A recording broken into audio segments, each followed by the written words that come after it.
కేటీఆర్ గారు క్యారెక్టర్ గురించి మరి వారి గతంలో వారు చేసినటువంటి కార్యక్రమాల గురించి మహిళల మీద వారికి ఉన్నటువంటి మరి చులకన భావం గురించి మాట్లాడుతూ మరి ఆయన నన్ను రొచ్చగొట్టే విధంగా మాట్లాడినప్పుడు నేను భావోద్వేగానికి లోనై మరి కొన్ని ఆయన మీద నేను విమర్శలు చేయాల్సిన అవసరం వచ్చింది.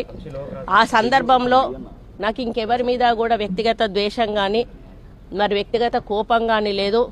అనుకోని ఆ సందర్భంలో ఒక కుటుంబం మాట నేను తీయడం ఏదైతే ఉందో అది అనుకోకుండా నా నోటి నుంచి జరగడం జరిగింది.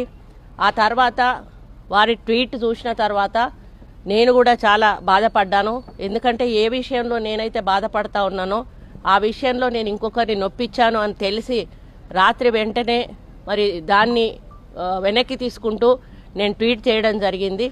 కాబట్టి నాకు జరిగిన అవమానం, నేను పడ్డ బాధ ఇంకొకరు పడకూడదు అనేటువంటి ఒక ఆలోచనతోటి నేను బేషరతుగా దాన్ని వెనక్కి తీసుకోవడం జరిగింది.